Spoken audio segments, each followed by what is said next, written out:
हूँ मानसी सुदर्शन। आप देख रहे हैं सिटी न्यूज। मैं आप सभी दर्शकों का करती हूँ स्वागत। अब बढ़ते हैं खबरों की तरफ।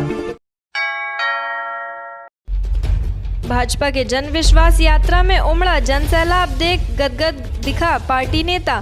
पूर्व विधायक खब्बू तिवारी के लिए यह यात्रा वरदान साबित हुई है। अवध क्षेत्र के जन विश्वास यात्रा का दूसरा दिन खब्बू तिवारी के नाम रहा।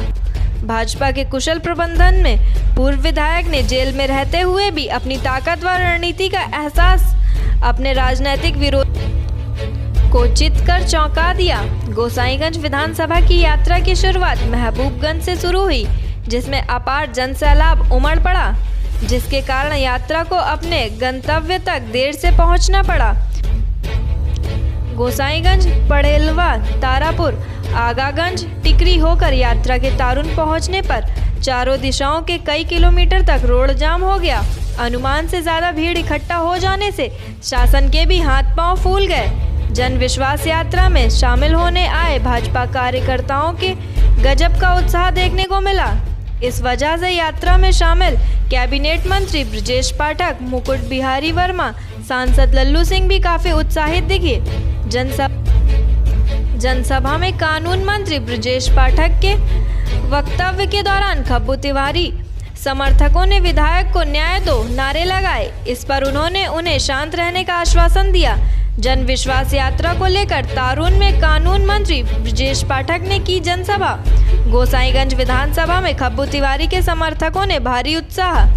1000 से अधिक मोटरसाइकिल व सैकड़ों की संख्या में 4 पहिया वाहनों ने जन विश्वास यात्रा को बनाया भव्य। खब्बू तिवारी के समर्थकों ने ब्रजेश पाठक से की मांग, खब्बू तिवारी को जल्द जेल से लाया जाए बाहर। खब्बू तिवारी इस समय बंद हैं जेल में। पिछले 7 वर्षों में जिस ढंग से देश की प्रदेश की सेवा की और आदरणीय योगी जी ने पिछले 5 वर्षों में अपने कार्यकाल में जनता का जो आशीर्वाद प्राप्त किया है, उसके लिए हम गांव-गांव जा रहे हैं, अपने लोगों से मिल रहे हैं, जनता का आशीर्वाद प्राप्त कर रहे हैं। जनता चाहती है, एक बड़ी डिमांड थी लोगों की, भारतीय जनता पार्टी के मंत्री, भारतीय जनता पार्टी के नेता हमारे गांव आए, हमारी सड़क पर आए, हम उनका स्वागत करें। जनता की बेहद डिमांड के आधार पर, मांग के आधार पर हम जनता के बीच में जा रहे हैं और जनता हमें हाथों हाथ ले रही आशीर्वाद के। तारुन में अम्बेडकर नगर जनपद से कल जो को प्रारंभ किया था, अम्बेडकर से चल करके रात में टांडा में विश्राम हुआ और उसके बाद जब से हम लोग निकले हैं, लाखों की संख्या में अयोध्या जनपद के लोग सड़कों पर उमड़ रहे हैं। बुजुर्गों का, माताओं का, बहनों का और सभी सर्व समाज के लोगों का आशीर्वाद जन विश्वास यात्रा को प्राप्त हुआ है। आप देख रहे हैं कि तारुन में जिस ढंग से लाखों की संख्या में लोग उमड़े हैं, मैं कह सकता हूं दावे के साथ कि 2022 में जब आम चुनाव होगा, भारतीय जनता पार्टी पिछली बार से अधिक यानी 325 से अधिक सीटें लेकर हम सरकार बनाने वाली है। ये सबसे बड़ा विषय इसलिए आपके सामने था, जिस प्रकार से विपक्षी दलों के लोगों ने, चाहे बहुजन समाज पार्टी के लोग हों, चाहे कांग्रेस पार्टी के लोग हों या समाजवादी पार्टी के लोग हों, जिस प्रकार पूर्व में शासन किया है, उत्तर प्रदेश के लोग उसे भूले नहीं हैं। बसपा के शासनकाल में भ्रष्टाचार चरम पर था और समाजवादी पार्टी के शासनकाल में भ्रष्टाचार के साथ साथ गुंडा राज चरम पर था। हम सब जानते हैं, हमारे पत्रकार मित्र भी जानते हैं, चाहे अयोध्या हो, चाहे अम्बेडकर नगर हो, चाहे प्रदेश का कोई दूसरा जिला हो, पूरी तरह से अपराधी तत्व शासन पर काबिज थे। सिपाही से लेकर कप्तान तक को पीटा जाता था, लेखपाल से लेकर कलेक्टर तक को धमकाया जाता था और एक एक गाड़ी में 10-10 बंदूकें, राइफलें लेकर के अपराधी तत्व घूमते थे। आज अपराधी माफिया पूरी तरह से परेशान है, जेल में है और जो नेटवर्क था ऑर्गेनाइज्ड क्रिमिनल्स का, माफिया का, उसको हमारी सरकार ने पूरी तरह से ध्वस्त किया है। बहु बेटियों की इज्जत समाजवादी पार्टी के शासनकाल में तार-तार हो रही थी। मैं दावे के साथ कह सकता हूं कि आज उत्तर प्रदेश में कानून का राज भारतीय जनता पार्टी की सरकार ने, योगी जी की सरकार ने कायम किया है। आम आदमी अपने आप को सुरक्षित महसूस कर रहा है और प्रदेश के विकास के मामले में पूरे देश में आज उत्तर प्रदेश सभी मामलों में नंबर 1 पर है। चाहे एक्सप्रेसवेज के मामले में सर्वाधिक एक्सप्रेसवेज हमारे प्रदेश में बने हैं या बन रहे हैं, एयरपोर्ट्स के मामले में सर्वाधिक एयरपोर्ट हमारे पास संचालित है।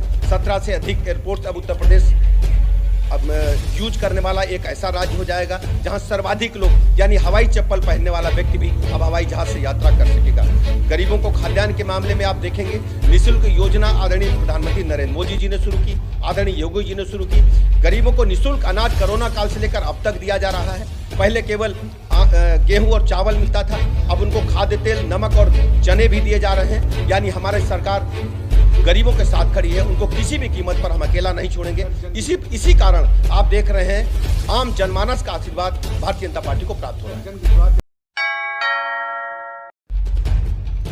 अयोध्या के प्राथमिक विद्यालय अंगूरी बाग के प्रांगण में Uttar Pradesh junior high school पूर्व माध्यमिक शिक्षा संघ का त्रैवार्षिक अधिवेशन शिक्षक सम्मान समारोह का आयोजन दीप प्रज्वलित कर देवी सरस्वती की वंदना से शुरू हुआ, जिसमें 20 सेवानिवृत्त अध्यापकों को शॉल एवं धार्मिक पुस्तक देकर सम्मानित किया गया। इस अधिवेशन की अध्यक्षता जूनियर हाई स्कूल शिक्षा संघ लखनऊ के अध्यक्ष सुरेश जायसवाल ने की। अधिवेशन में जनपद की नई निर्वाचित इकाई की घोषणा की गई। चुनाव के पर्यवेक्षक के रूप में जूनियर हाई स्कूल शिक्षक संघ अमेठी के अध्यक्ष अब्दुल रशीद रहे। अब्दुल रशीद द्वारा जूनियर हाई स्कूल शिक्षक संघ के इतिहास पर चर्चा की गई। जिले की वरिष्ठ सूची एवं 22B पर मंडलीय अध्यक्ष अयोध्या समरजीत सिंह द्वारा जानकारी दी गई, जिसमें आने वाले सभी समस्याओं का यथाशीघ्र समाधान का आश्वासन दिया गया। इस दौरान विकास खंड मया में अध्यक्ष के रिक्त पद पर हैदर अली प्रापुमावी रुहियावी का मनोनयन किया गया। पूरा ब्लॉक से पूनम रानी पुमावी कुशवाहा को ब्लॉक का दायित्व दिया गया। जिला अध्यक्ष पद पर सुधीर कुमार श्रीवास्तव, महामंत्री पद पर श्री अशोक कुमार जायसवाल, कोषाध्यक्ष पद पर राम सागर गुप्ता, उपाध्यक्ष के 6 पदों पर हेमंत गुप्ता, दिनेश कुमार वर्मा, गीता गुप्ता, मनोज कुमार, रमाशंकर एवं रेखा दुबे, संयुक्त मंत्री के 6 पदों पर मनीष रस्तोगी, सुरेश कुमार वर्मा, संजय कुमार, लल्लू वर्मा, सुशील निर्भय एवं निशी श्रीवास्तव, मंत्री पद पर राकेश कुमार वर्मा, ऑडिटर पद पर विजय कुमार यादव, लेखाकार पद पर रणविजय योगी निर्वाचित हुए। आज जिले भर से सैकड़ों की संख्या उपस्थित प्रतिनिधियों के बीच निर्वाचित कार्यकारिणी को मंडल अध्यक्ष श्री सिंह द्वारा शपथ ग्रहण कराया गया। निर्वाचित अध्यक्ष एवं महामंत्री द्वारा विचार व्यक्त करते हुए पूरी निष्ठा के साथ कार्य करने का वचन दिया गया। अध्यक्षीय भाषण सुरेश जायसवाल द्वारा किया गया। मंडल अध्यक्ष द्वारा अतिथियों का आभार व्यक्त किया गया। कल अधिवेशन था। अधिवेशन शैक्षिक संगोष्ठी और शैक्षिक उन्नयन गोष्ठी और सेवानिवृत्त शिक्षकों का सम्मान समारोह था। इसमें मुख्य मुद्दा जो है वो चुनाव का ही था।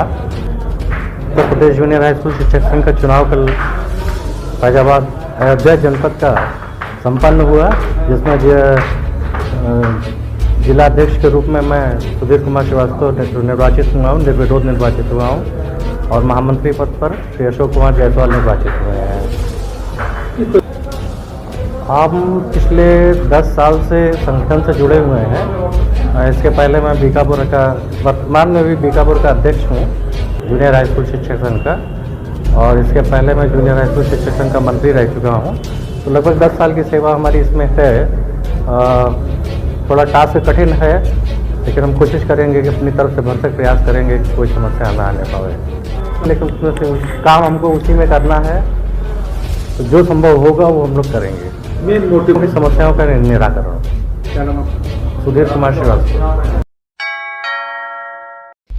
अयोध्या में भगवान श्री रामलला के दर्शन पूजन और हो रहे भव्य राम मंदिर निर्माण कार्य देखने को आजकल देश विदेश के सभी हिंदू राम भक्त ललायत व उत्सुक हैं, जिससे चलते अयोध्या में राम भक्तों का आज दिन भर जमावड़ा लगा रहा।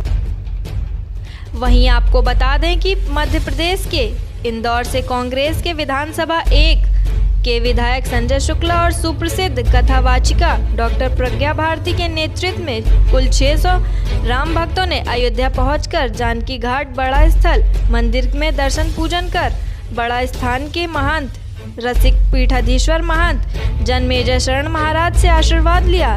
यहां से प्रसाद ग्रहण करके शाम को करीब 3 बजे जत्थे के रूप में बारी बारी से जाकर भगवान श्री रामलला का दर्शन पूजन किया। वहीं सुप्रसिद्ध कथावाचिका प्रज्ञा भारती ने बताया कि सभी राम भक्तों की आज मुरादें पूरी हुई हैं। सभी की इच्छा रहेगी भगवान का भव्य राम मंदिर जल्दी बने। वहीं दूसरी ओर इंदौर के विधायक संजय शुक्ला ने कहा कि हम हर वर्ष अपने विधानसभा क्षेत्र से सैकड़ों राम भक्तों को लाकर दर्शन पूजन कराते हैं। इसी कार्यक्रम में आज 600 राम भक्तों ने भगवान रामलला का दर्शन पूजन कर अपना जीवन धन्य किया और अगले महीने व हर महीने अपने वार्ड से 600 लोगों को अयोध्या लाकर रामलला, हनुमानगढ़ी व सरयू की आरती व धार्मिक स्थलों का दर्शन कराएंगे। श्री राम जन्मभूमि तीर्थ न्यास के अध्यक्ष श्री 1008 महंत श्री नित्य गोपाल दास जी महाराज की कृपा पात्र शिष्या, और आज हम लोग अयोध्या की पावन भूमि पर जानकी घाट महल के रसिक पीठाधीश्वर श्री बड़ा स्थान हमारे रसिक पीठाधीश्वर श्री 1008 महंत श्री जन्मेजय शरणदास जी महाराज के इस पावन दिव्य आश्रम में मध्याह्न भोजन के उपरांत यहाँ पर हम लोग विराजमान हैं। 600 लोग अयोध्या की पावन भूमि पर इंदौर नगर से आए हैं और 550 वर्ष की लंबी लड़ाई के बाद जो हमारे रामलला स्वतंत्र रूप से आज दर्शन करने का सौभाग्य इन सभी भक्तों को प्राप्त हो रहा है, और उसी इच्छा और जिज्ञासा को लेकर के ये 600 भक्तजनों का जत्था पूरा का पूरा भगवान श्री रामलला के दर्शन के लिए यहाँ आया है। और बहुत वहाँ के विधायक श्री संजय शुक्ला जी ने पूरी व्यवस्था की है। 17 बार 600 लोगों को, अपने 17 बार के लोगों को यहाँ ला करके और श्री राम जन्मभूमि का दर्शन वो कराएंगे। श्री राम के प्रति आस्था, निष्ठा और उनके प्रति श्रद्धा अपनी यहाँ पर व्यक्त करने आए हैं और श्री राम के आदर्शों को जीवन में उतार करके अपने जीवन यापन करने का आशीर्वाद प्राप्त करने आए हैं। प्रातः काल सभी लोग उतरे हैं और संध्या सरजू जी की आरती करके माँ सरजू जी का भी आशीर्वाद प्राप्त करें।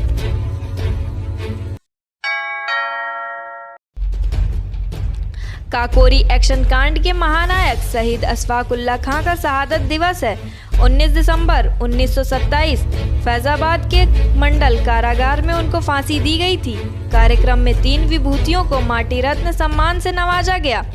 देश में बराबर लोकतांत्रिक तथा धर्मनिरपेक्ष समाज बनाने के सपने के साथ आज़ादी की जंग में उतरे HASRA संगठन के क्रांतिकारियों में फांसी की सजाएं पाए 4 युवकों में अशफाक उल्लाह खां को फैजाबाद में 19 दिसंबर 1927 को फांसी पर लटका दिया गया था। पिछले कई सालों से उसी स्थल पर बने शहीद कक्ष में अशफाक उल्लाह खां मेमोरियल शहीद शोध संस्था समारोह का आयोजन करते हैं। शहादत दिवस के मौके पर शहीद अशफाक उल्लाह खां को श्रद्धांजलि दी गई। इसके साथ ही कार्यक्रम में 3 विभूति अपूर्व जोशी, डॉक्टर नुसरत मेहंदी व सैयद आबिद हुसैन को माटी रत्न सम्मान से नवाजा गया। इस मौके पर Mahatma Gandhi national council for rural education Hyderabad की वाइस चेयरमैन भरत पाठक मुख्य अतिथि के रूप में उपस्थित रहे। दरअसल 9 अगस्त 1925 लखनऊ में काकोरी रेलवे स्टेशन के करीब इन क्रांतिकारियों ने रेल रोककर सरकारी खजाना लूटा था। इस मामले में अनेक लोगों को गिरफ्तार किया गया था, जिनमें से 4 को फांसी सहित आजीवन कारावास तथा अन्य को सजा हुई थी। राजेंद्र लाहड़ी को भयभीत होकर 2 दिन पहले 17 दिसंबर को गोंडा में, जबकि बिस्मिल्ला को गोरखपुर, रोशन सिंह को इलाहाबाद तथा अशफाक उल्लाह खां को फैजाबाद में फांसी पर लटकाया गया था।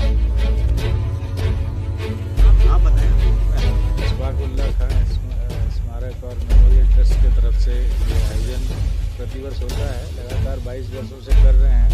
23वां वर्ष है और 25वां वर्ष जो रजत जयंती वर्ष होगा, बड़े उत्साह आनंद के साथ में भारत सरकार, उत्तर प्रदेश सरकार सब मिल कर के करें, ऐसी हम सब लोग योजना करेंगे।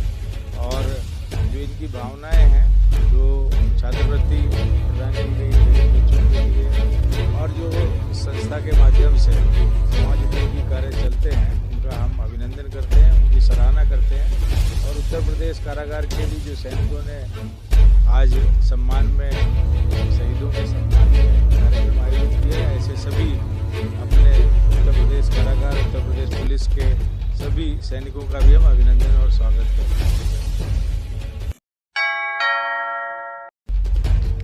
अयोध्या के क्षेत्रीय पर्यटन पंजीकृत गाइडों के मानदेय प्रोत्साहन धनराशि के संबंध में अयोध्या तहसीलदार को ज्ञापन सौंपा है। सभी पंजीकृत गाइडों ने मानदेय व प्रोत्साहन धनराशि को लेकर सरकार से मांग की है। उनका कहना है कि हम लोग उत्तर प्रदेश सरकार द्वारा पंजीकृत हैं और लगातार अयोध्या में अपनी ईमानदारी और निष्ठा के साथ अयोध्या में आने वाले यात्रियों को सेवा दे रहे हैं, जिसमें पर्यटन को प्रदेश में बढ़ावा मिल रहा है। लेकिन उत्तर प्रदेश सरकार द्वारा हम क्षेत्रीय गाइड, पर्यटन गाइड लोगों को कोई मानदेय अथवा प्रोत्साहन धनराशि नहीं मिल रही है, जिसमें हम लोगों को अपना जीवन यापन करने में काफ़ी मुश्किल हो रही है। इसी के संबंध में सरकार से हम लोगों ने मांग की है कि हम लोगों को पंजीकृत गाइडों को मानदेय व प्रोत्साहन धनराशि सरकार द्वारा मिले। इसी को लेकर हम लोगों ने अपनी मांगों को ज्ञापन तहसीलदार को दिया है। सर, क्या आपने जो है ज्ञापन जो दिया, क्या कहना है? देखिए, 2020 से हम सभी गाइड अयोध्या के पंजीकृत हैं और हम लोग निष्ठा के साथ सेवाएं दे रहे हैं और यात्रियों को पूरी ईमानदारी के साथ घुमाते हैं। और हम लोगों को क्या बोलते हैं, सरकार द्वारा प्रोत्साहन धनराशि नहीं मिली है आज तक। मैं सरकार से आशा करता हूं, माननीय मुख्यमंत्री योगी आदित्यनाथ जी से, कि हम लोगों को पूरे अयोध्या के जितने भी गाइड हैं प्रोत्साहन धनराशि देने की कृपा करें। मैं करबद्ध निवेदन करता हूं, इससे जीवन यापन अच्छे से चले सभी गाइडों का। आज इसका ज्ञापन है राजकुमार पांडे जी, तहसीलदार राजकुमार पांडे जी को मैंने ज्ञापन दिया। क्या आश्वासन दिया? उन्होंने कहा ठीक है, आगे काम बढ़ेगा। अमित कुमार पांडे। अयोध्या के डॉक्टर राम मनोहर लोहिया अवध विश्वविद्यालय में आयोजित 26वां दीक्षांत समारोह में राज्यपाल आनंदीबेन पटेल ने कार्यक्रम में शिरकत की। इस दौरान राज्यपाल आनंदीबेन पटेल ने मंच से अपने संबोधन में महिलाओं पर केंद्रित रहीं। उन्होंने कहा कि डॉक्टर राम मनोहर लोहिया स्त्री और पुरुष में समानता की बात करते हैं। वह कहते थे कि महिलाओं को समानता का दर्जा देकर एक स्वस्थ समाज का निर्माण हो सकता है। आनंदीबेन पटेल ने जानकारी देते हुए 2020 से 2021 के सर्वे में अस्पताल में होने वाले महिलाओं का प्रसव में 67% से बढ़कर 43% हुआ। यह हमारे लिए बहुत ही गौरव की बात है। प्रधानमंत्री नरेंद्र मोदी ने अपने भाषण में बोला कि महिलाओं का प्रसव अस्पताल में ही होना चाहिए, इससे जच्चा और बच्चा दोनों को बचाया जा सकता है। उन्होंने कहा कि महिलाओं की सशक्ति प्रसव अस्पताल में ही होना चाहिए, यह हमारा दायित्व है। अगर हम महिलाओं को सशक्तिकरण की बात करते हैं तो निभाना भी होगा। सशक्त बच्चे तभी पैदा होंगे जब महिलाएं सशक्त होंगी। आनंदीबेन पटेल ने कहा, उत्तर प्रदेश में पुरुषों की तुलना में महिलाओं की आबादी में बढ़ोतरी हुई है। 5 साल में पहले पुरुषों की तुलना में 1000 में 999 थी, जो बढ़कर अब 1000 पुरुषों की तुलना में महिलाओं की संख्या 1017 हो गई है। उन्होंने युवाओं पर तंज कसते हुए कहा कि लड़कों को अब चिंता नहीं होगी, जब आप बड़े हो जाएंगे तो पत्नी मिल जाएगी। दरअसल आज डॉक्टर राम मनोहर लोहिया अवध विश्वविद्यालय में आनंदीबेन पटेल ने 117 मेधावियों को गोल्ड मेडल दिया। इसके साथ ही जनपद में स्थित नरेंद्र देव कृषि विश्वविद्यालय में दीक्षांत समारोह में भी शिरकत करते हुए मेधावी बच्चों को वहां भी गोल्ड मेडल प्रदान किया। वहीं गोल्ड मेडल पाए विद्यार्थियों ने खुशी का इजहार किया। डॉक्टर राम मनोहर लोहिया स्त्री पुरुष में समानता की बात करते हैं। उनका मानना था कि महिला को बराबरी का दर्जा देकर ही स्वस्थ और सुव्यवस्थित समाज का निर्माण किया जा सकता है। आज मुझे आपको बताते हुए प्रसन्नता हो रही है कि NFHS 2020-21 के सर्वे में कुछ सराहनीय बातें सामने आई हैं। इसके मुताबिक प्रदेश में अब संस्थागत डिलीवरी अस्पतालों में जो होने वाली प्रसव 67% से बढ़कर 83% हो गई है। ये हमारे लिए बहुत ही गौरव की बात है। जब देश का कोई प्रधानमंत्री इसके बारे में ऐसे कार्यक्रमों में प्रभावी ढंग से बोलते हैं कि प्रसव, हर महिला का प्रसव हॉस्पिटल में ही होना चाहिए, क्योंकि हम माँ को भी बचा सकते हैं और हम बेटे बेटी को बचा सकते हैं। मैं तो चाहती हूँ 100% डिलीवरी हॉस्पिटल में ही होनी चाहिए और ये हमारा दायित्व है कि हम जो महिला सशक्तिकरण की बात करते हैं इसमें एक पॉइंट वो भी होना चाहिए, सशक्त बच्चे पैदा हो जब हमारी सशक्त बेटी सशक्त होगी। उत्तर प्रदेश में पुरुषों की तुलना में महिलाओं की आबादी में बढ़ोतरी हुई है। प्रदेश में 5 साल पहले प्रति 1000 पुरुषों पर 995 महिलाओं थी, जो अब बढ़कर 1017 हो गई। मतलब अब